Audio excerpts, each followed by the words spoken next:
संत रामपाल जी महाराज एक ऐसे महान संत जिन्होंने अपनी सतभक्ति, तत्व ज्ञान, करुणा और सेवा के बल पर समाज में नई मिसाल कायम की है। संत रामपाल जी महाराज की अगुवाई में उनके सभी सतलोक आश्रमों से समाज कल्याण के अद्भुत कार्यों ने समाज को सुनहरे भविष्य की एक नई उम्मीद दिखाई है। संत रामपाल जी महाराज से नाम दीक्षा लेने के बाद लाखों लोगों की लाइलाज बीमारियां जैसे कैंसर, एड्स आदि ठीक हुई। संत जी के ज्ञान से प्रेरित होकर उनके अनुयायियों ने लाखों यूनिट रक्तदान किया। संत जी ने लाखों बहन बेटियों का दहेज मुक्त विवाह करवाया।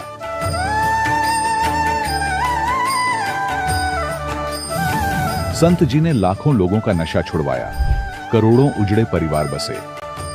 संत जी के आश्रमों में समागम के दौरान निःशुल्क नेत्र चिकित्सा, दंत चिकित्सा प्रदान की जाती है। संत रामपाल जी महाराज द्वारा समय समय पर पर्यावरण संरक्षण के उद्देश्य से बड़े स्तर पर वृक्षारोपण किया जाता है। संत जी ने जरूरतमंदों को तत्काल राहत पहुंचाने के लिए एम्बुलेंस सेवा शुरू की। संत जी अपने अनुयायियों को देहदान के लिए प्रेरित करते हैं, जिससे मानवता की सेवा और चिकित्सा क्षेत्र में सुधार हो सके। संत रामपाल जी महाराज के सभी आश्रमों में हर रोज निःशुल्क भंडारा आयोजित किया जाता है, जहां हर वर्ग, हर जाति और हर धर्म के लोग एक साथ बैठकर भोजन करते हैं।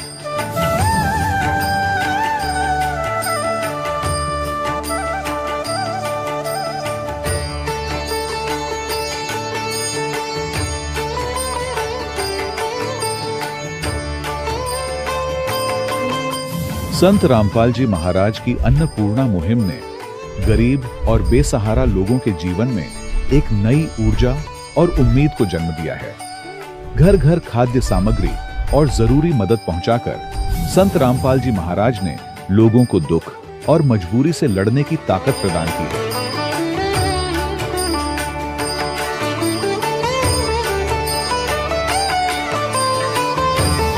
संत रामपाल जी महाराज द्वारा गरीब लोगों के लिए घर बनवाने का अद्भुत कार्य एक ऐसी मिसाल कायम कर रहा है जो सदियों सदियों संत जी की उदारता और दया भावना के तौर पर जाना जाएगा।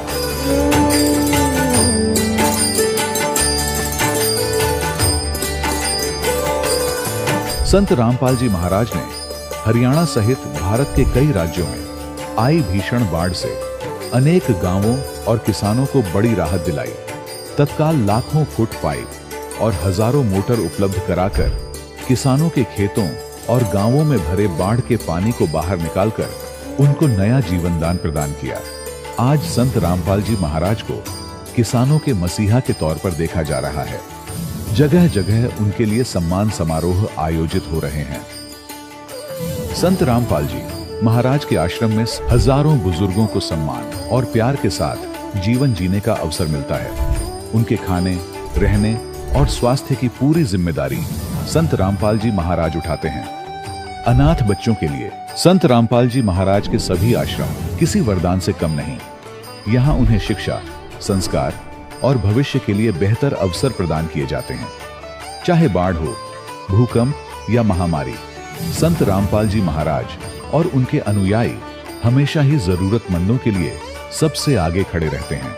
कोविड महामारी के दौरान संत रामपाल जी महाराज के आश्रमों से करोड़ों लोगों के लिए भोजन, दवाइयां और जीवन रक्षक सामग्रियां उपलब्ध कराई गई। चाहे गरीब की मदद हो या किसी शोषित और पीड़ित वर्ग के हक और सम्मान की लड़ाई, संत रामपाल जी महाराज ने हमेशा ही उनकी दबी आवाज को सरकारों तक पहुंचाया है और उन्हें उचित न्याय दिलवाने में अहम भूमिका अदा की है। समाज में आध्यात्मिक और सामाजिक मूल्यों के प्रति जागरूकता लाने में संत रामपाल जी महाराज हर कदम पर मानवता के सच्चे सेवक साबित हुए हैं। संत रामपाल जी महाराज का जीवन हमें सिखाता है कि सच्ची सेवा वही है जो निस्वार्थ भाव से की जाए।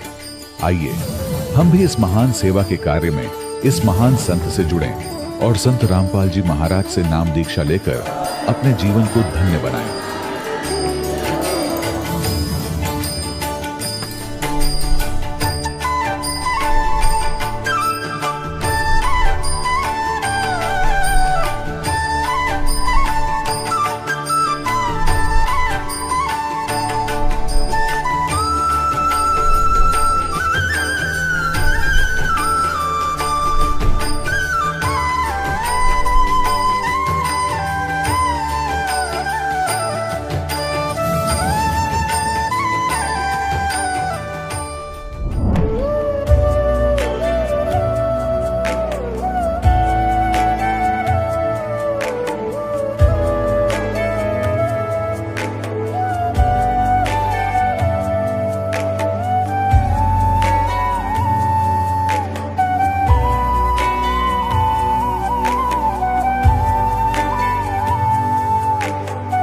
पूर्ण परमात्मा पाप कर्म दंड को भी काट सकता है।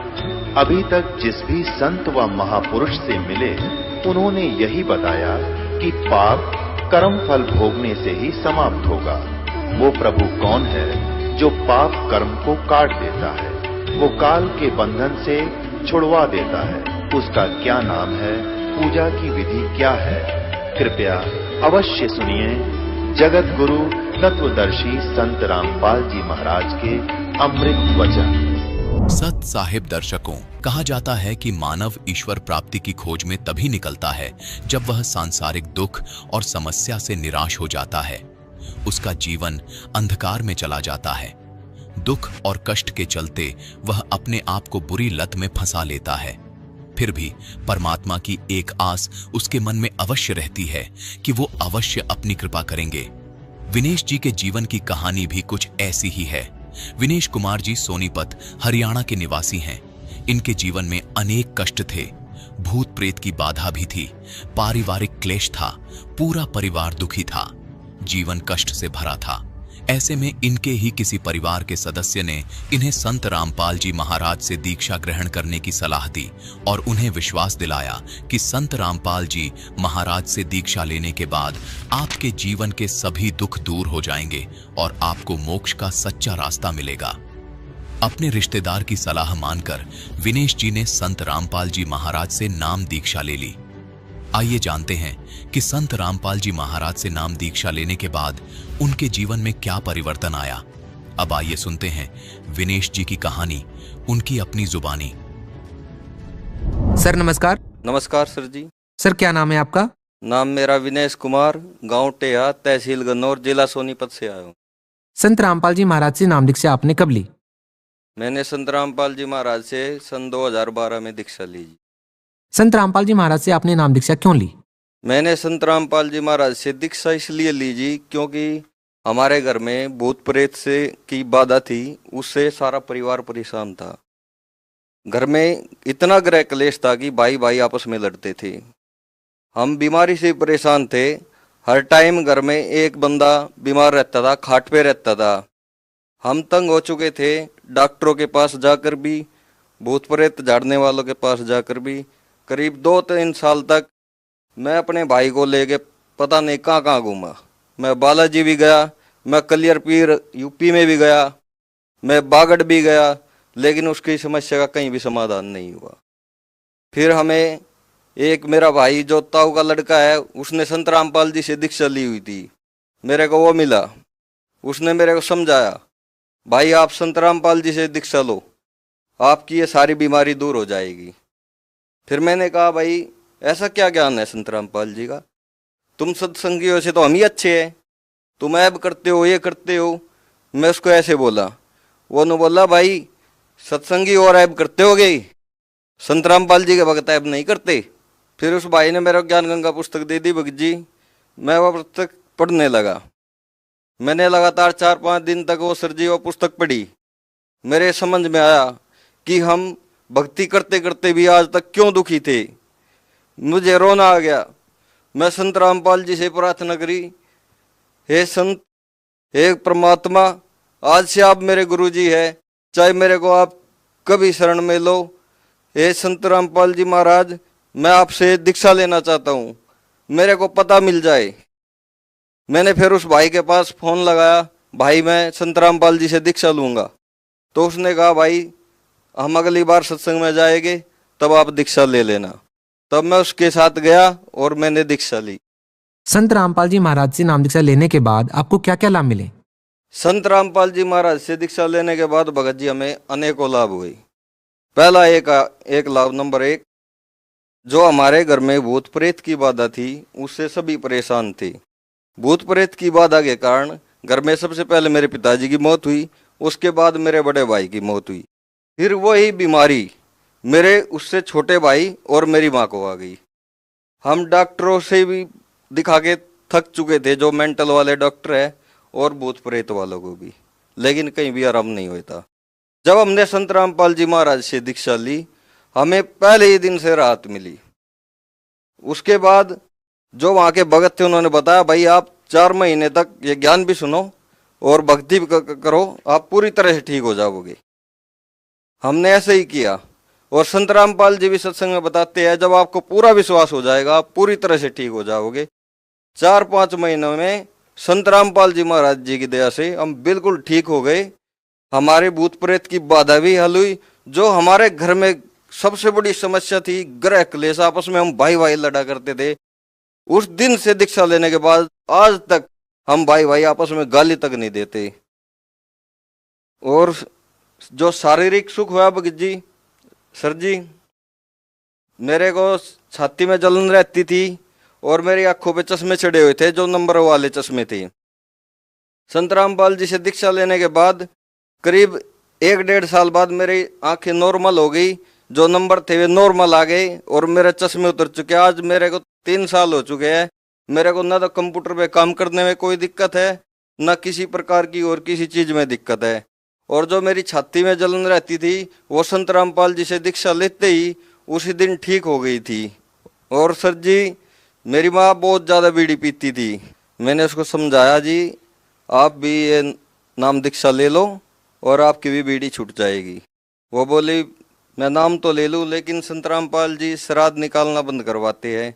फिर उसको समझाया कि नहीं, हमारे शास्त्रों के अनुकूल ये साधना गलत है। हमारे शास्त्रों में, गीता में मना किया है श्राद्ध निकालने से। अगर जो श्राद्ध निकालेंगे वे भी भूत पितर बन जाएंगे, तो ऐसी साधना का क्या फायदा। तो मेरी माँ बोली, चलो मैं भी आश्रम में चलती हूँ, मैं भी देख लेती हूँ।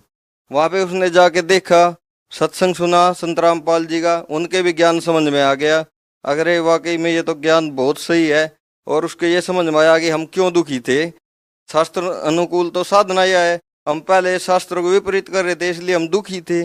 तो उसने भी नाम ले लिया। जिस दिन से मेरी माँ ने नाम लिया संत रामपाल जी महाराज से, उसने आज तक बीड़ी को हाथ तक नहीं लगाया। सर, भगत समाज को आप क्या संदेश देना चाहते हैं? मैं भगत समाज को संदेश क्या दूंगा, मैं भगत समाज से प्रार्थना ही कर सकता हूँ कि आप भी संत रामपाल जी महाराज जी की शरण में आइए। और मेरे इतरिया और भी पता नहीं कितने परिवार है जो बीड़ी शराब पीते हैं और भूत प्रेत की बाधा से परेशान है, वे भी संत रामपाल जी की शरण में आके अपनी समस्याओं से निजात पाइए।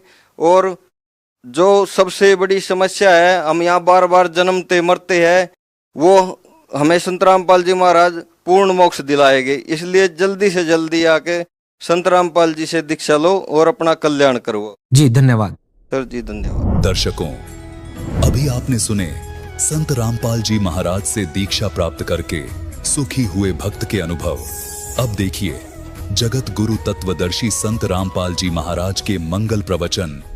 आज आप कितने प्यार से रह रहे हो, आपके बेटा बेटी कितने अच्छे लगते हैं भी अच्छे, सबको प्यार लगता है क्योंकि यहाँ रह रहे हैं ठाठ से उनके साथ। 1 मिनट में मृत्यु हो जा, बेटा मर जाए, बेटी मर जाए, आप मर जाओ, पूरा परिवार नाश हो जाता है। वो प्यार भी है, अच्छे भी लगते हैं, फिर इसका बने क्या, व्हाट इज यूज। फिर कहाँ गया वो आपका जुगाड़, सारा जीवन खो दिया इससे काम पे। और भक्ति भी करते हैं, सत्य नहीं करते हैं, शास्त्र अनुकूल नहीं करते हैं, नकलियों के पास करते हैं, तो वो भी व्यर्थ। एक समय एक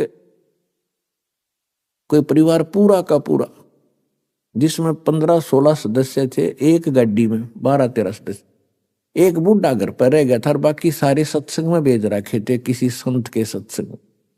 और 20-25 वर्ष से वो सत्संग में थे, सत्संग सुनकर वापस आ रहे थे या सुनने जा रहे थे, इतना ध्यान नहीं। दुर्घटना में 12 के 12 मर गए। एक बूढ़ा रह गया 70 साल का। अब क्या है ये, ना जाने काल की कर डारे, किस विध ढल जा पासावे, और जिनाते सिरते मौत खुड़कती, उनानो केड़ा हासा। तो यही संसार के अंदर, इस गंदे लोक में आप जिस आस को लेकर जी रहे हो, या आपकी भारी भूल है, और यह भूल मिटेगी भगवान से, इस सच्चे ज्ञान तक। फिर बात रही कि ये भी मालिक को मालूम है, इन तीनों गुणों का जो त्रिगुण में माया का जो दबाव है, ये ब्रह्मा विष्णु महेश स्वयं नहीं बचे इससे, तो जीव नहीं बच सकता। अब परमात्मा का सहारा चाहिए इस जीव को। तो किस परमात्मा का? यदि आप ब्रह्मा विष्णु जी का सहारा लेते हो युग काल के अंतर्गत, और काल ने आपको फंसा रखा है, तो आप इस जाल से बाहर नहीं हो सकते। यदि शंकर जी की पूजा करते हो तो भी नहीं हो सकते, ब्रह्म की पूजा करते हो ये स्वयं ही आपको फंसा ही रहा है, ये तो आपको इस मार्ग पर आने ही नहीं देगा जिससे आपका छुटकारा हो, क्योंकि इसको यहां आपको फंसाए रखना इसका एक उद्देश्य है कि इसको भूख लगती है, इसको श्राप लगा हुआ है काल भगवान को, ब्रह्म को, जो गीता अध्याय नंबर 11 के श्लोक नंबर 32 में कहता है कि अर्जुन मैं काल हूं और सबको खाने के लिए अब आया हूं, श्री कृष्ण में प्रवेश कर गया हो, ये ऐसे करता है। तो इसको श्राप लगा हुआ है 1 लाख मानव शरीरधारी प्राणियों के नित्य आहार करने का। उसके लिए आपको ऐसे रोक रखा कबीर साहब ने बताया धर्मदास जी को कि जैसे कसाई बकरे पालता है और बकरे और बकरी नर मादा छोड़ देता है एक बाड़े में, पूरे उनके लिए चरागाह भी बनाता है, जलाशय भी बनवाता है, ऊपर शेड भी डालता है गर्मी सर्दी ओलों से बचाने के लिए। तो बकरे ये सोचते हैं हमारा मालिक बड़ा दयालु है, हमारी कितनी केयर टेक कर रहा है, कितनी देखभाल करता है, लेकिन वो जीव है उनकी इतनी बुद्धि काम नहीं करती कि अब तो आपने दयालु दिखा है, और फिर सामने जब भी आवश्यकता होती है किसी का बेटा हो चाहे बेटी, मां मरो चाहे बाप, निकाल ले जाता है पकड़ पकड़ के कान। तो परमात्मा ने आगे बताया कि आप इस स्थिति में हैं, यहां से बचने के लिए आप जी ने, कबीर परमेश्वर जी कहते हैं, मेरी शरण ग्रहण करनी पड़ेगी, फिर मैं आपको काल से अपनी फर्द में अपने नाम करा लूंगा, फिर ये तुम्हारे से कुछ नहीं मांगेगा। तो उसके लिए आप जी ने परमात्मा की शरण ग्रहण करनी पड़ेगी, और शरण ग्रहण करने के बाद फिर मर्यादा से रहोगे, तब आपके ये बच्चे भी ठीक रहेंगे। मालिक को मालूम है कि ये नहीं रह सकते, चाहे कितना ज्ञान हो ले और कितना कुछ कर ले, ये दबाव इतना है आपके ऊपर। फिर भी परमात्मा ने एक विकल्प निकाला है, इसका एक अल्टरनेट बताया है कि मेरी शरण में रहे, जब लग हंसा हमरी आना, काल लगे ना तेरा बाणा। अब वहां जहां वो सत्संग सुनने जा रहे थे या आ रहे थे, तो वहां तो काल का ही व्यवस्था थी सारी, वहां तो वो भक्ति है ही नहीं। वैसे भी कई और स्थानों पर जाते हैं, कोई वैष्णो देवी पर जाते हैं, कोई अमरनाथ पर जाते हैं, वहां भी मरते हैं लाखों हजारों लोग। केदारनाथ पर मर गए 20-30 हजार व्यक्ति सेकंडों में। तो वो तो सारी काल व्यवस्था ही है, वहां तो वो करेगा ही करेगा, वो तो सबको खावेगा, वहां तो उसकी खूब पहुंच है, उसके अंतर्गत है सारा स्थान। जब आप परमेश्वर कबीर जी की शरण में आ जाओगे, फिर उसकी नहीं चलेगी। जब लग हंसा हमरी आना, काल लगे ना तेरा बाना। जब लगे जीव, हे प्यारी आत्मा, तो हमारी मर्यादा में रहेगा, फिर काल अटैक नहीं करेगा। काल का अटैक भी हम पर उस समय होगा जब हम मर्यादा भंग कर देंगे, परमात्मा के दायरे से हम बाहर चले जाएंगे। तो परमात्मा कबीर जी की मर्यादा भंग होते ही आप इनसे बाहर चले गए, और इससे बाहर सारा काल ही काल है। जैसे समुद्र में, समुद्री जहाज में आप बैठे हो और कोई नशा करके समुद्र में कूद जा, तो उस जहाज ही बचाव का स्थान था, वो दिया छोड़े तो वहां तो डूबोगे, मरोगे। तो इस स्थान को छोड़कर पूरे विश्व में काल व्यवस्था है, इसको छोड़कर जहां भी जाओगे वहां आपको कोई प्रोटेक्शन नहीं होगा, दुख के अतिरिक्त कुछ नहीं मिलेगा।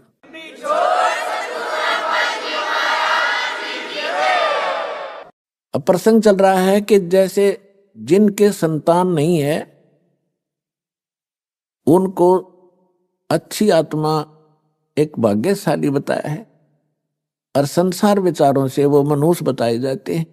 तो जगत और भगत की सोच में इतना अंतर सदा से रहा है, जिस कारण से आपस में ये झगड़े बने रहे। अब बुद्धिमान समाज है, खूब समझेगा, एजुकेटेड किया जाता ना आपको, बूढ़े से लेकर बालक तक, बहन बेटी माताएं सभी शिक्षित कर दी। और हमने ऐसे ऐसे इंस्ट्रूमेंट बना लिए, इंटरनेट लगा लिया और कंप्यूटर बना लिए, तो राम नाम का भी हम बनाएंगे भी इंटरनेट, इसमें भी इतना दिमाग लड़ाएंगे अपना। तो यहां परमात्मा कहते हैं कि जैसे एक देवा एक लेवा दूतम और कोई किसी का पिता नहीं पूतम। ये तो ऋण संबंध जुड़ा एक ठाठा। जैसे दास कई बार कथा सुनाता है, एक व्यक्ति को एक पुत्र प्राप्त होकर उसकी पत्नी मर गई, दूसरा विवाह कराया तो दूसरी विवाह से उसे पुत्र प्राप्त हुआ, उसमें आपस में 8-9 वर्ष का अंतर था। तो दूसरा पुत्र हुआ तो वो स्वयं भी मर गया और उस पुत्र की छोटे वाले की मां भी मर गई। बड़े वाले का विवाह हो गया, उसकी पत्नी आ गई। अब वो मां के तो दोया के थे, पिता एक था। तो जो पहले वाली माता से उत्पन्न था उसका विवाह हो गया, उनका संतान अभी थी नहीं। उधर से वो छोटे वाला जो दूसरी मां का था वो बीमार हो गया, रोगी हो जाने से उसका उपचार करवाया। तो फिर उपचार कराते हैं तो पैसे लगते हैं। तो दोनों पति पत्नी ने विचार विमर्श किया कि इसका इलाज कराएंगे और ये बहुत पैसा खर्च हो जाएगा, और क्यों ना इसको विष देकर खत्म कर दें। उन्होंने एक डॉक्टर से बात की, वैद्य से, ऐसे ऐसे कर दो, बीमार ये है ही, रोगी है ही, लोग सोचेंगे रोगी था मर गया। तो वैद्य ने कहा कि मैं 500 रुपये लूंगा। अच्छी संपत्ति थी, संपत्ति का वो वारिस था 50% का। उन्होंने 500 रुपये देकर अपना कांटा निकाल दिया, वो मरवा दिया। रिलेटिव्स ने सोचा, रिश्तेदारों ने सोचा भी बीमार था मर गया, कोई बात नहीं, बात आई गई हुई। उधर से क्या हुआ कि उधर से उसकी पत्नी को गर्भ रहा, एक पुत्र की प्राप्ति हुई और खुशी का ठिकाना नहीं। उस बच्चे को बड़े लाड प्यार से खवाया प्याया, गिने दिनों में वो युवा हो गया, सेहत अच्छी थी। पहले 12-13 वर्ष की आयु में विवाह कर देते थे, उस बच्चे की शादी कर दी, विवाह कर दिया। विवाह के कुछ दिन के बाद वो बच्चा बीमार हो गया। उसका वो भाई जो बीमार हो गया, उसका लड़का, तो उसके ट्रीटमेंट के लिए उसने कति देश विदेश तक सभी झाड़ फूक वाले, किसी ने 1000 रुपये मांगे, 20,000 मांगे, सब दे दी। वैद्यों ने भी जो मुंह मांगा पैसा दिया, लेकिन रिजल्ट 0 रहा। आधी संपत्ति भी बिक गई और लड़का खाट पकड़ गया, अस्थि पंजर शेष दिखाई दे। तब उसने एक दिन, उसका पिता बैठा था साथ में, चारपाई के साथ में। लड़के ने कहा कि भाई साहब एक काम कर, अब मेरे कफन की लकड़ियों की तैयारी कर ले, तेरा मेरा हिसाब हो गया, अब केवल लकड़ियों का और ये कफन का हिसाब किताब शेष है, उसको कर तैयार। अब उस व्यक्ति ने सोचा कि लड़का इतना डिस्टर्ब हो गया, इसका मेंटली डिस्टर्ब हो गया, यो मुझे भाई कहता है। उसने कहा बेटा मैं तेरा पिता हूं, तेरा बाप हूं मैं। बोला नहीं, तू मेरा भाई है, और विचार कर, मैं तेरा वो भाई हूं जिसको तूने विष देकर मरवाया था।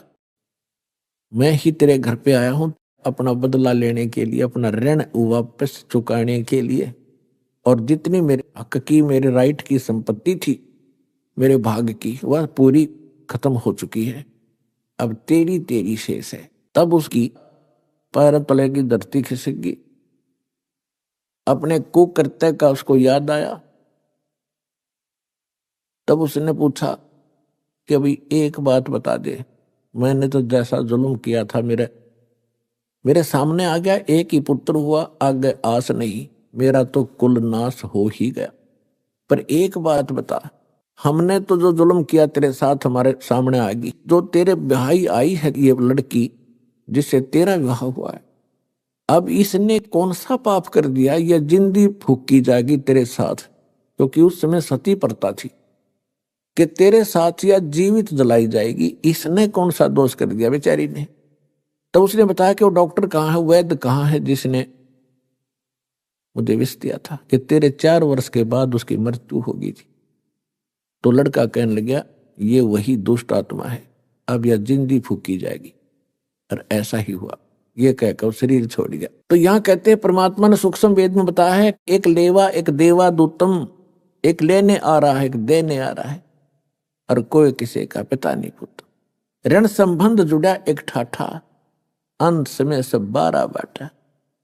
और इसको फाइनल समझ लेना, जो भी आपका बेटा है या बेटी है, पिता या पुत्र है या माता है, पत्नी है, ये आपका लेन देन कोई ऋण है इनके साथ, ये पूरा करना पड़ेगा। अब ये है कि जैसे हमने किसी का ऋण देना है और हमारी इनकम इतनी है नहीं, तो हम हमेशा भयभीत से रहते हैं, लज्जित से रहते हैं। और यदि हमारी इनकम ठीक हो जाए तो ऋण दे देंगे, खुश होकर, क्या होगा, ऋण हो भी जाता है, कोई बड़ी बात नहीं।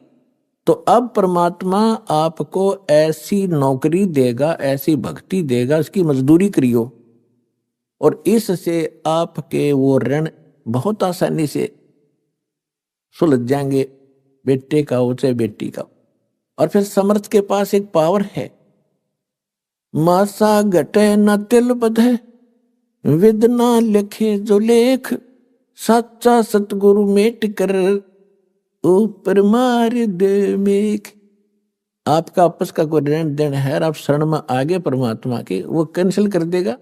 जा भाई, मेरा तो ऋण था यो और माफ कर दिया। बच्चों को मैं दूंगा तुम्हारे से, इनको पालूंगा पोसूंगा, इनके संस्कार बनाऊंगा, आप हो ऋण मुक्त, आप भी पार, ये बच्चे भी पार हो जाएंगे। तो ऋण खत्म कर दिया दोनों का।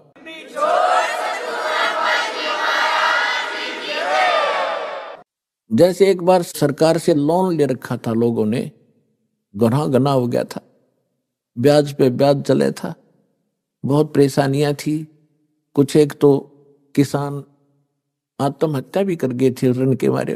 फिर सरकार ने वो माफ कर दिया, हो गया बरी, बस खत्म हुई, टेंशन है खत्म होगी। तो इसी प्रकार यह सच्ची सरकार है कबीर परमात्मा, आपके सारे ऋण माफ कर देगी, एक दूसरे का जेड़ा जो है कति सुलझा देगी, और फिर भक्ति करेंगे। ऐसा विधान बनाया जाएगा पुण्यात्मा, और सबको स्वीकार्य होगा इस ज्ञान के आधार से।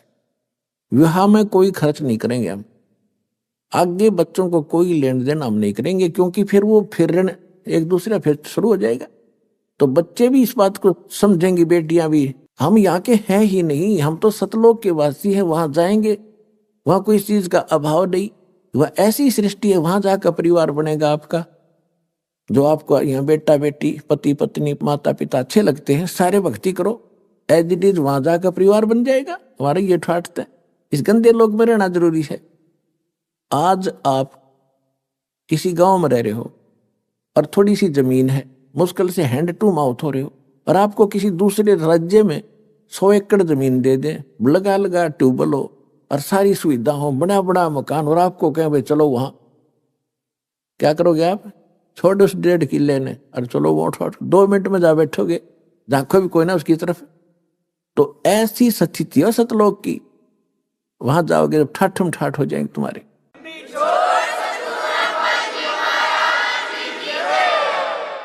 तो यहां परमात्मा कहते हैं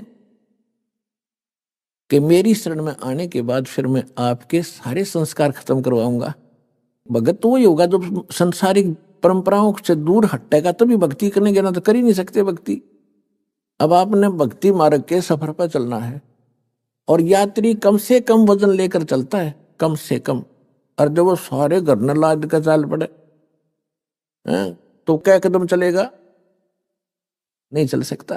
तो सभी परंपराओं को हमने हटाना पड़ेगा, और ज्ञान से हटेंगी, ये ऐसी बात नहीं है, ज्ञान से हटेंगी।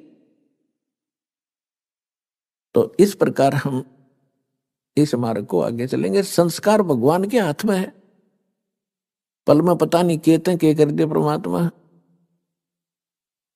अपने आत्मा सभी इस समय के विषय में, जो वर्तमान में समय चल रहा है, बात चल रही है संस्कार की, कि परमात्मा अपने भक्तों के संस्कार समाप्त कर देगा और अपने कोटे से फिर उनकी पूर्ति करेगा। तो फिर हम भक्ति भी कर सकते हैं, परमात्मा की सेवा भी कर सकते हैं, और अपने मोक्ष भी प्राप्त कर सकते हैं। अब जैसे आपको बहुत बार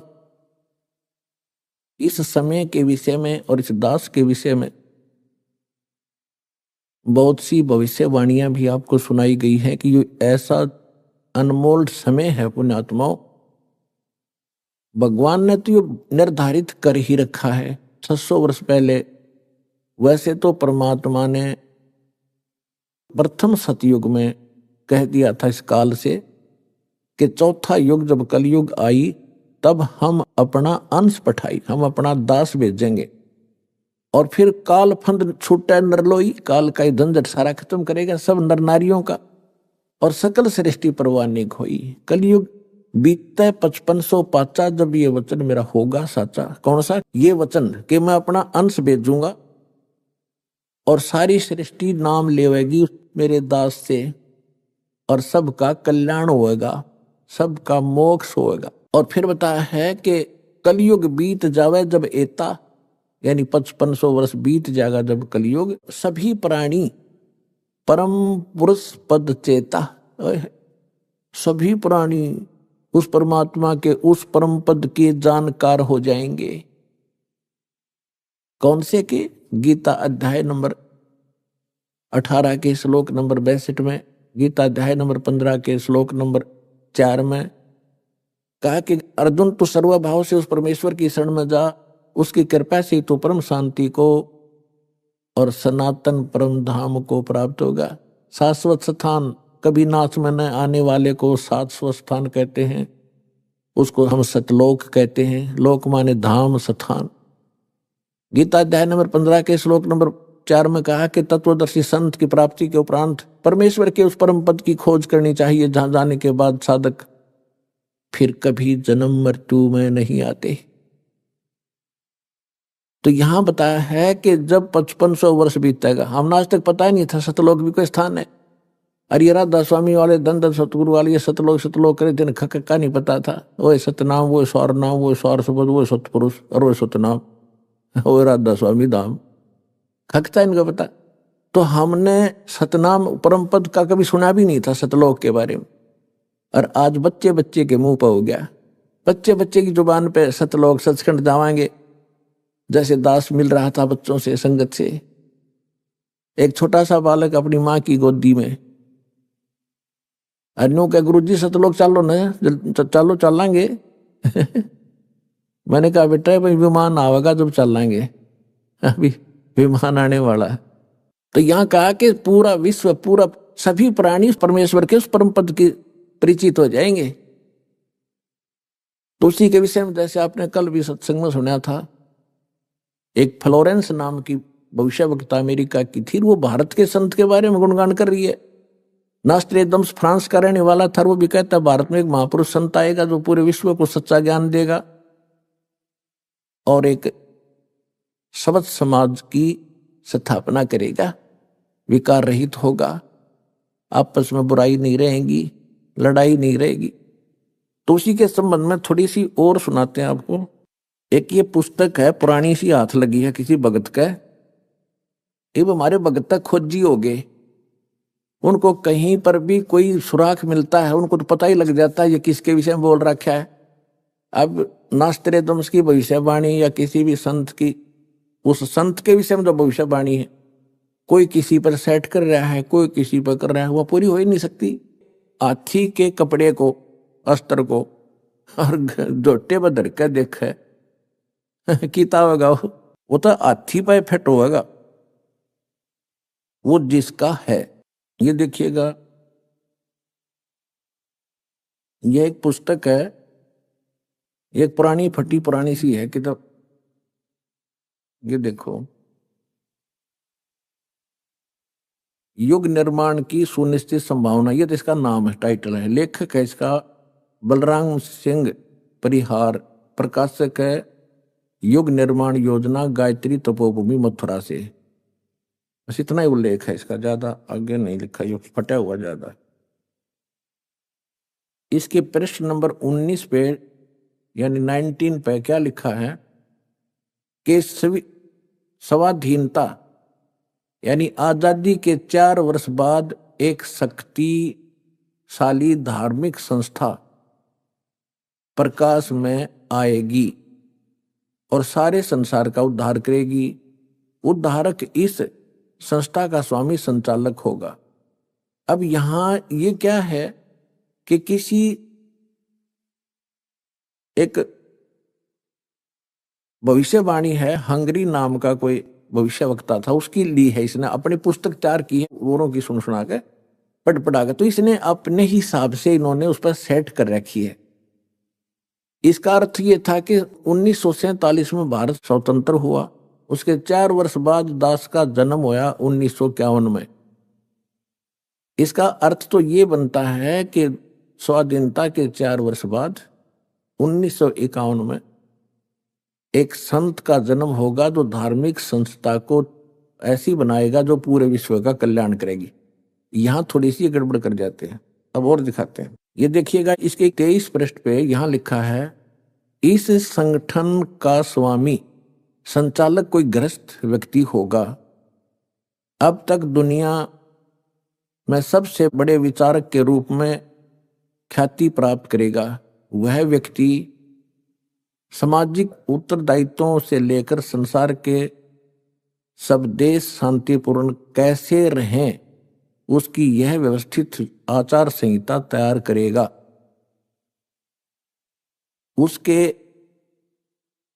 जीवन भर के संग्रहित विचारों को यदि एक पुस्तक में लिखा जाए तो बहुत बड़ी पुस्तक बन जाएगी। इसका अर्थ ये है।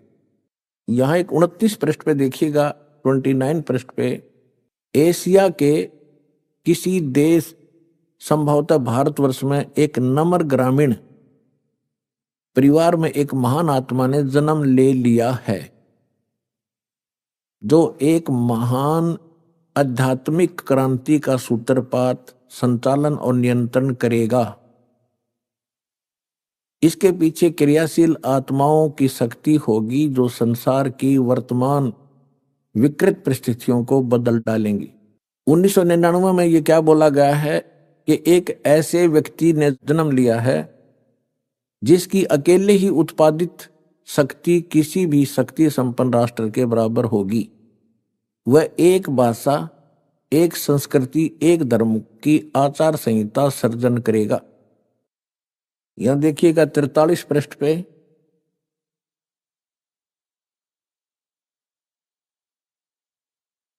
यहां लिखा है कि दिव्य देहधारी पुरुष ने जन्म लिया है। वे सबके मन में प्रसन्नता भरेंगे, दुनिया भर के कष्ट दूर करेंगे। अन्यायी और अत्याचारियों को भी वह ठीक करेंगे। रात्रि के प्रथम पहर में जब मैं प्रगाढ़ निंद्रा में होता हूं तो स्वप्न में एक दिव्य पुरुष को देखता हूं, दिव्य व्यक्ति को। किसी जलाशय के निकट बैठे हुए इस योगी के मस्तक में दोनों भावों के जहां मिलती हैं तो उसमें अर्ध चंद्रमा के दृश्य होते हैं। उसके बाल सफेद हैं, सुब्र वेशभूषा है यानी साधारण सुंदर, वर्ण गौर है, गोरा कलर है, तथा पैरों में चर्म विहीन पाहन यानी पादुकाएं हैं। बिना चमड़े की जूतियां पहनता है। आज तो हमने पूरे अनुयायियों कोई बैन लगा रखा है कि चमड़े की जूती तुमने पहननी है नहीं, मैं तो पैरूं था कितने। अब देखिएगा इसके पृष्ठ नंबर 72 पे, क्योंकि हमने इसके साथ साथ सत्संग भी सुनाना है आपको, जो कि संस्कार के ऊपर बात चल रही थी, उसका कुछ विषय इसमें आपको समझाएंगे। इसके 72 पृष्ठ पर देखिएगा, यहां लिखा है कि इतिहास के अद्वितीय महापुरुष के बारे में नॉस्ट्रेडमस ने भी कुछ संकेत दिए हैं। उसके मस्तक में चंद्रमा होगा, वेशभूषा बहुत सादी होगी, यानी लाल पीले कपड़े नहीं होंगे, उसके लंगोट लंगाट बांध कर नहीं घूमेगा। 2 विवाह होंगे, 2 पुत्र होंगे, 2 पुत्रियां होंगी। अब यहां इसके ऊपर थोड़ा सा आपको संस्कार का भी बताऊंगा कि जैसे इसने लिखा है नॉस्ट्रेडमस जी ने कि उसके 2 पुत्र होंगे, 2 पुत्री होंगी, 10 के 4 संतान है, एज इट इज। और जो ये भविष्य वक्ता होते हैं या दार्शनिक होते हैं, इनको जो भी होना है, जो भगवान ने निर्धारित कर रखा है, वो ही देख सकते हैं। और निर्धारित करनिया भगवान है, वो उसने घटा बढ़ा भी सकता है, जब समय आने पर वो उसकी अपनी मौज होती है। इसमें लिखा है कि उसके 2 विवाह होंगे। तो पुण्यात्मा परमात्मा ने संस्कार काट दिया दास का, 2 विवाहों का संस्कार था और 4 संतान का भी संस्कार था। वो चारों उत्पन्न भी हो गए। अब उत्पन्न होने मात्र से बात नहीं बनती, आगे इनकी परवरिश, इनके विवाह शादी, तो बहुत लंबा कार्य था, बहुत बड़ा ऋण था हमारा इनका। तभी तो संतान रूप में मेरे पास आए। 1988 में दास को उपदेश प्राप्त हुआ। 1994 में दास को या मजदूरी मिल गई। यदि परमात्मा की शरण ना होती, समर्थ की शरण ना होती, तो इनके साथ ही रह करके इनका लेन देन करना था। फिर परमात्मा ने उनका लेन देन तो खुद किया और दास को अपने शरण में लेकर, ये दास जूनियर इंजीनियर जेई की नौकरी करता था हरियाणा सिंचाई विभाग में। और ये भी ना कोई सोचा किसी का भरम हो जाए, कोई मांगनियां खड़ियां था, इसलिए वो छोड़ दिया होगा छोटी नौकरी ना, 2 रोटी बढ़िया मिल रही थी। तो कहने का भाव यह है कि परमात्मा ने दास को अपनी शरण में लेकर, एक बड़ा लड़का एक बड़ी लड़की का केवल विवाह किया था, 2 बच्चे पढ़ ही रहे थे। उस समय दास परमात्मा के चरणों में लग गया था, नौकरी त्याग कर। और वो बच्चे आज अन्य से कम नहीं है, यानी मालिक ने उनको औरों से भी के इक्विवेलेंट ही उनकी परवरिश करके, जो दास ने करनी थी वो भगवान ने करी। मेरा संस्कार काट दिया ना, मैं नमुल जा रहा तब फिर आप तक कैसे पहुंचा पाता इस अनमोल ज्ञान को। और दूसरा था विवाह का। यदि दूसरा विवाह हो जाता तो मैं वही लटपट रहता, परमात्मा ने भी कैंसिल कर दिया। अब जैसे क्या बनती है, एक चुटकुला है छोटा सा। एक व्यक्ति के 2 विवाह हो गए किसी कारण से, कोई संतान ना थी बड़े वाली का। तो कुछ दिन के बाद वो आपस में झगड़ा बहुत करने लगी। तो दोनों के मायके वाले आकर के उन्होंने क्या फैसला किया, भाई ऐसे नहीं, इनको अलग अलग कर दो, एक को ऊपर चौबारे में, दूसरी को नीचे। ठीक है। फिर उनका झगड़ा रहने लगा कि एक कहती है कि मेरे पास कम आता है, नीचे रोटी खाए जाता है। फिर वो झगड़ा मिटाया उन दोनों ने, दोनों के मायके वाले फिर आ गए। उन्होंने कहा भी ऐसे करो, एक दिन इसका यहां पर खाना खाएगा, एक दिन ऊपर, एक दिन नीचे। उन्होंने कह दिया भी प्रथम एक कम ने तो नीचे और द्वितीय न ऊपर, तृतीय न नीचे, चतुर्थी न ऊपर, ऐसे खाएगा। ठीक है। एक दिन क्या हुआ, वो छठ और सातम इकट्ठी होगी। अब जो ही वो दरवाजे में आया, नीचे वाली ने उड़े पकड़ लिया हाथ, ऊपर वाली ने दूसरा पकड़ लिया, उसने खींच के लेगी ऊपर ने जिन्ने में गए। फिर वह भाग के लाई नीचे घसीट के, उसने अग्नाथ सात्यम है, वह क्या छठ है, उसके गोड्डे फोड़ दिए रिहर्सल करके। तो पुण्यात्मा 2 विवाह हो जाते थे, मेरे उड़े गोड्डे फूटे जाते।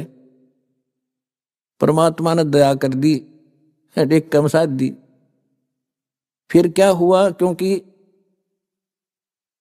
ये 2 विवाह इतने बुरे बताए हैं कि एक बार उसी व्यक्ति का चोरी होगी, चोर पकड़ लिया, पंचायत हुई, पंचायत में फैसला हुआ भाई जिसका धन जा रहा है वो बता दे इसको क्या सजा दें। और जिसके 2 ब्याह हो रहे थे वो दुखी छक्कर था, इन्होंने बोला इसके 2 ब्याह कर दो, और छठ सातम इकट्ठी होगी जब देखूंगा इसने। तो यार छठ सातम के चक्कर में ये मालिक ने ये संस्कार दास का चेंज कर दिया। मासा घटे न तिल बधे, विद ना लिखे जो लेख, सच्चा सतगुरु मेट कर ऊपर मारे मेख। समर्थ का शरणाग हो रंग होरी हो, कदे न हो एकाज राम रंग होरी हो। समर्थ की शरण में आ जाने से फिर कभी अकाज नहीं होता। हम गलती करते हैं अपनी ही कमजोर अकल के कारण, या संसार की तरफ हम ज्यादा देखने लग जाते हैं। पुण्यात्माओं, यदि आपने मोक्ष पाना है और यहां भी सुखी रहना है और सुख में सथल सथान सतलोक में जाना है, तो संसार की तरफ मत देखना। संसार कितने आपने खुशी मनाता दिखा है, ये समझ लेना ये तो बालक खेल रहे हैं, बच्चे जिन्हें कोई काम नहीं। कोई डीजे बजा रहा है, कोई ब्याह शादी में नाच रहा है, कोई खुशी मना रहा है, त्योहार मना रहा है। इसे गंदे लोक में के त्योहार मनावे। एक भक्त ने, एक परिवार ने दीक्षा लिया दास से, इतना बुरा हाल था उनका, उन्होंने कहा कि आज 7 वर्ष हो गए हमने कोई त्योहार मना कर नहीं देखा।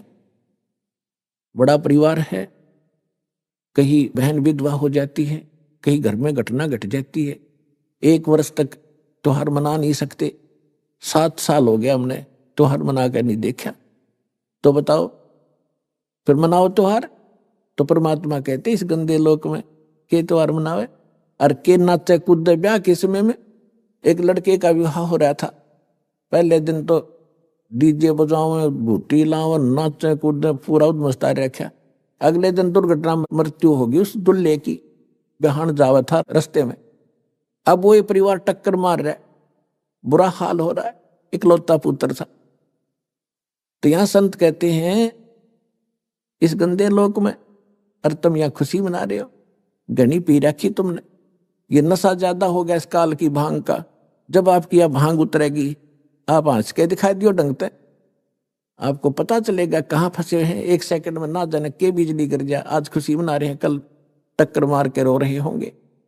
तो इससे भी बचने के लिए आपने इस परमेश्वर कबीर जी की शरण में पड़ा रहना होगा। और जो यहां से निकल जाता है, मर्यादा भंग कर दी, वो यहां से गया, फिर अन्य स्थानों पर बैठेगा। अब जैसे बच्चे स्कूल जाते हैं, दास ने जब स्कूल जाना प्रारंभ किया तब हमारे यहाँ पढ़ाई की विशेष व्यवस्था नहीं थी। व्यवस्था स्कूल तो था मिडिल तक का, लेकिन एक रुचि नहीं थी पढ़ने और पढ़ाने की। तो मेरा साथी थे जो, हम पहले पाली जाया करते पशुओं के, किसान परिवार में दास का जन्म है। तो वहां अपने मस्ती तक कूदने खेलने खूब ठाठ से, कोई काम नहीं था। फिर हम स्कूल जाने लगे तो जो स्कूल नहीं जाते थे वो क्या करते थे, कोई तो गधे पर बैठ के घूम रहा है शरारत करनी बच्चा ने, कोई तालाब में नहा रहा है, हाँ कोई कुछ कर रहा है। तो अब विद्यार्थी ने उसकी तरफ नहीं देखना चाहिए जो विद्यालय में नहीं जाता, जो विद्यार्थी नहीं है। अभी आपने सुने संत रामपाल जी महाराज के मंगल प्रवचन। आइए अब सुनते हैं संत रामपाल जी महाराज से नाम दीक्षा लेकर सत भक्ति करके अद्भुत लाभ प्राप्त करने वाले अनुयायी के विचार। सत साहिब दर्शकों, असली शांति और संतोष की खोज में मनुष्य अनेकों प्रकार की परंपरागत साधनाओं को अपनाता है, लेकिन जब वह इसमें असफल रहता है तो जीवन से निराश हो जाता है। दर्शकों, आज हम आपको ऐसी ही एक कहानी सुनाने जा रहे हैं जो उत्तराखंड के रहने वाले हरिश्चंद्र जोशी जी की थी। हरिश्चंद्र जी बचपन से ही हिंदू धर्म में प्रचलित सभी प्रकार की भक्ति साधनाओं को करते थे, लेकिन फिर भी उन्हें अपने जीवन में दुख और तकलीफ के अलावा कुछ भी हासिल नहीं हुआ। जब हरिश्चंद्र जी को इतनी भक्ति साधना करने पर कोई लाभ मिलता न दिखाई दिया तो इन्होंने अपने जीवन के दुखों से मुक्ति पाने के लिए सतपाल जी महाराज, ब्रह्मा कुमारी पंथ, निरंकारी पंथ और मधु परमहंस जैसे पंथों का सहारा लिया। लेकिन अफसोस, वहां से भी इन्हें निराशा ही मिली। लेकिन दर्शकों, आज हरिश्चंद्र जी का कहना है कि जब से मैंने संत रामपाल जी महाराज से नाम दीक्षा ली है, तब से मुझे अद्वितीय लाभ मिले हैं। अब मैंने हिंदू धर्म में प्रचलित शास्त्र विरुद्ध भक्ति साधना त्याग दी है और जो संत रामपाल जी महाराज शास्त्रों से प्रमाणित आदि सनातनी भक्ति बता रहे हैं, उसे अपनाया है।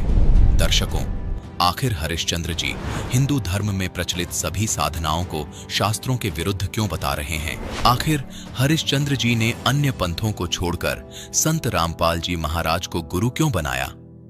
आखिर इसके पीछे की सच्चाई क्या है? आइए सुनते हैं हरिश्चंद्र जी की कहानी उन्हीं की जुबानी। नमस्कार सर। नमस्कार जी। सर क्या नाम है आपका? मेरा नाम हरिश्चंद्र जोशी है। हरिश्चंद्र जी आप कहाँ से हैं? मैं नरियाल गांव 20 जुला उत्तराखंड डिस्ट्रिक्ट चंपावत से हूँ। सर संत रामपाल जी महाराज से नाम दीक्षा आपने कब ली? सर 8 नवंबर 2019 को। संत रामपाल जी महाराज से नाम दीक्षा लेने से पहले क्या आप कोई भक्ति साधना भी करते थे? इस आध्यात्म मार्ग की खोज में मैं कई पंथों में गया हूँ सर।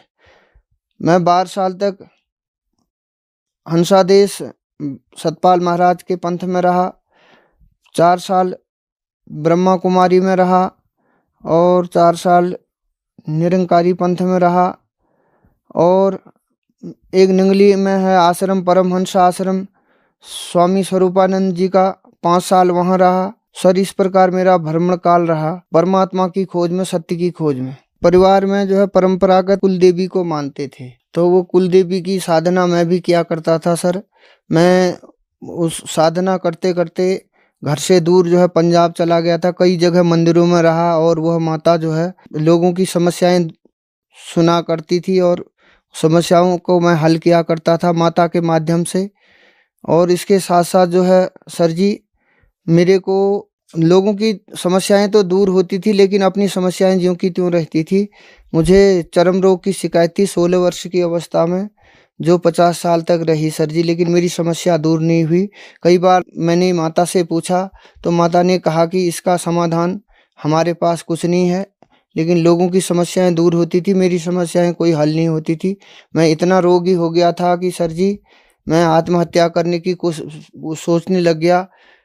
एक बार जो है गुरुजी का सत्संग सुना मैंने टीवी के माध्यम से, तो फिर जो है मैं उनकी इसकी खोज में लग गया कि यह गुरुजी ये क्या बता रहे हैं शास्त्र प्रमाणित में। तो हम तो मानते थे माता दुर्गा अजर अमर अविनाशी हैं, और ये तो कहते हैं कि इन सब का जन्म और मरण होता है। सर जी मैं मंदिर में पुजारी था, दुर्गा माता के मंदिर में, और इन्हीं की पूजा किया करता था। इस प्रकार से जो है मैं मंदिर में जो है पूजा किया करता था, लोगों की समस्याएं दूर किया करता था। ये मेरी पुरानी फोटो भी है मेरे साथ।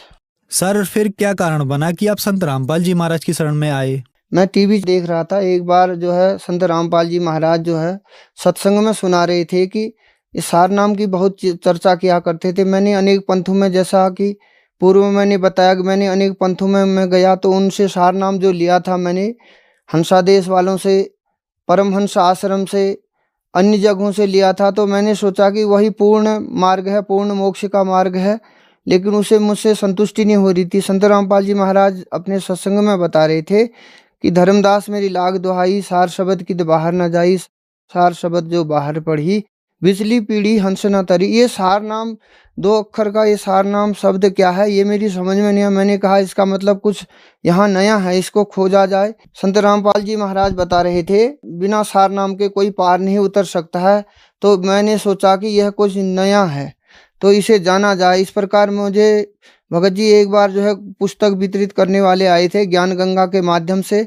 मेरी बहुत रुचि बनी कि मैं गुरु जी के इस ज्ञान को जानूं, और इस ज्ञान के माध्यम से उस सार नाम को जानूं कि वह सार नाम नया ऐसा क्या बता रहे हैं जो बार बार संत रामपाल जी महाराज बता रहे थे कि यह सार नाम की चर्चा किया करते थे। मैंने तो पहले जो गुरुओं के पास गया था तो मैंने समझ लिया कि यही फाइनल ज्ञान है, लेकिन इससे मेरी संतुष्टि नहीं हो रही थी। फिर नाम दीक्षा केंद्र में मैंने संत रामपाल जी महाराज से नाम दीक्षा ली। सर संत रामपाल जी महाराज से नाम दीक्षा लेने के बाद क्या आपको कोई लाभ भी मिले? सर जी सबसे पहले लाभ तो मुझे ये मिला कि जो बचपन से मैं 6 वर्ष की अवस्था से जगह जगह भटक रहा था सत्य की खोज के लिए, तो सबसे बड़ा लाभ तो मुझे आध्यात्मिक लाभ मिला। सत्य ज्ञान का मार्ग, जो वेद प्रमाणित, गीता प्रमाणित, सदग्रंथों से प्रमाणित जो ज्ञान था, जो पूर्ण मोक्ष का मार्ग था, वह पूर्ण ज्ञान मुझे प्राप्त हुआ। और दूसरा लाभ ये हुआ सर जी की जो मेरे को शारीरिक चरम रोग था, वह 16 वर्ष की अवस्था से शुरू था सर जी। वह 50 साल में जब मैंने 2 वर्ष पूर्व मैंने संत रामपाल जी महाराज से गुरु दीक्षा ली और उसके बाद विधिवत साधना करी, मेरे पूरे शरीर में चर्म रोग था सर जी। मैं बहुत व्यथा से पीड़ित था उस रोग से, वो आज बिल्कुल भी नहीं है। उसके साथ साथ मुझे अन्य लाभ भी हुए, जैसे पाइल्स की शिकायत थी, माइग्रेन पेन था, पेट दर्द था और पारिवारिक कलह भी था और बहुत आर्थिक लाभ होते हुए भी कुछ नहीं बचता था। तो आज संत रामपाल जी की दया से मुझे हर प्रकार से लाभ है, शारीरिक लाभ है, परिवार में सुख शांति है और मेरे जीवन में भी सुख शांति है और मैं रोगों से भी मुक्ति है। मैं अपनी जिंदगी से इतना परेशान था कि मैं इस रोग के कारण आत्महत्या करने की सोच ली थी मैंने, लेकिन संत रामपाल जी की दया हुई कि मैं ज्ञान गंगा के माध्यम से मैं इस ज्ञान तक पहुंचा। इस ज्ञान में पहुंचने के बाद मैंने नामदान केंद्र से नाम लिया और नाम लेने के बाद मेरा सबसे बड़ा लाभ तो ये हुआ कि मुझे पुनः जीवन दान मिल गया। मैं तो कहाँ आत्महत्या करने की सोच रहा था। हे मालिक, आपको कोटि कोटि प्रणाम है जो इस दास को पुनः जीवन दान मिला है। सर, संत रामपाल जी महाराज से नाम दीक्षा लेने के बाद आपको बहुत सारे लाभ मिले। सर, कहा जाता है कि गुरु नहीं बदलना चाहिए, गुरु बदलना पाप है। आपने बहुत सारे गुरु बनाए और फिर आप संत रामपाल जी महाराज की शरण में आए। सर, आपने बहुत सारे गुरुओं को छोड़ा और फिर आपने संत रामपाल जी महाराज को चुना। तो संत रामपाल जी महाराज में ऐसा क्या लगा जो उन गुरुओं के पास नहीं था?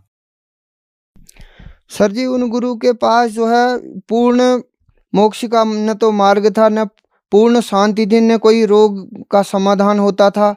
बस एक थोड़ा सा मन बहलाव लगा लीजिए या टाइम पास लगा लीजिए, इस प्रकार हमें नहीं लगा कि वहाँ से कोई संतुष्टि मिलेगी।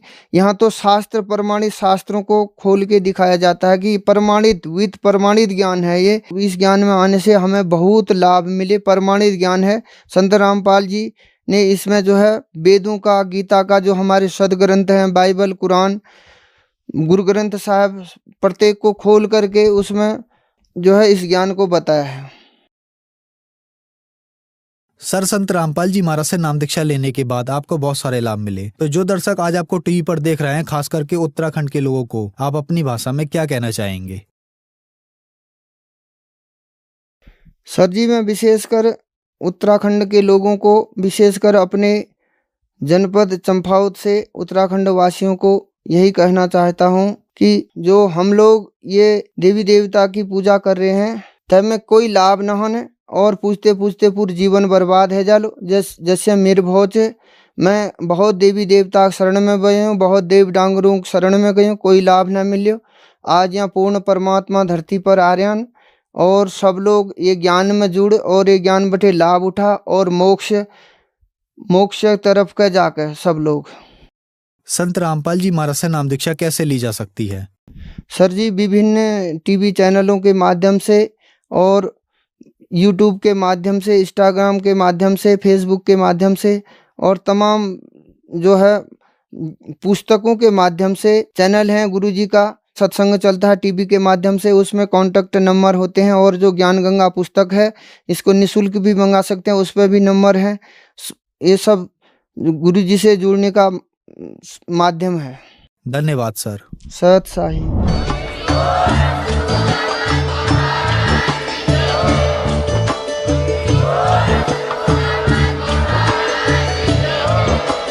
आप सुन रहे थे जगत गुरु तत्वदर्शी संत रामपाल जी महाराज जी के मंगल प्रवचन। अधिक जानकारी के लिए विजिट कीजिए हमारी वेबसाइट www.jagatgururampalji.org। संत रामपाल जी महाराज जी के शुभ आशीर्वाद से पूरे विश्व भर में 500 से भी ज्यादा नाम दीक्षा केंद्र हैं, जिन पर संत रामपाल जी महाराज जी द्वारा ऑनलाइन निःशुल्क नाम दीक्षा दी जा रही है। अपने नजदीकी नाम दीक्षा केंद्र का पता करने के लिए संपर्क करें 8222880541।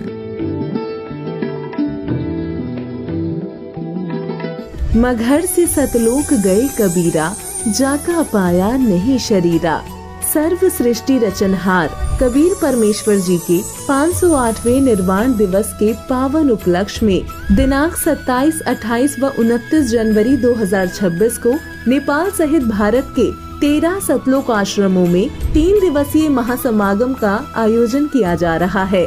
इस पवित्र अवसर पर दहेज मुक्त विवाह, रक्तदान शिविर, नेत्र जांच शिविर, दंत चिकित्सा शिविर, आध्यात्मिक प्रदर्शनी, विशाल सत्संग व विशाल भंडारे का आयोजन किया गया है। आप सभी को इस अद्वितीय कार्यक्रम में सादर आमंत्रित किया जाता है। आपसे विनम्र निवेदन है कि अपने परिवार सहित इस कार्यक्रम में पधार कर इस आयोजन की शोभा बढ़ाएं और जगत गुरु संत रामपाल जी महाराज जी के सानिध्य में होने वाले इस विशाल सत्संग व अमृतमय भंडारे का आनंद लें। इस भव्य कार्यक्रम का आयोजन सभी सतलोक आश्रमों में किया जाएगा। इस कार्यक्रम का सीधा प्रसारण सतलोक आश्रम श्री धनाना धाम तहसील गुहाना जिला सोनीपत हरियाणा से 29 जनवरी 2026 को सुबह 9:30 बजे से श्रद्धा टीवी चैनल, संत रामपाल जी महाराज यूट्यूब चैनल और स्पिरिचुअल लीडर संत रामपाल जी महाराज फेसबुक पेज पर भी देख सकते हैं।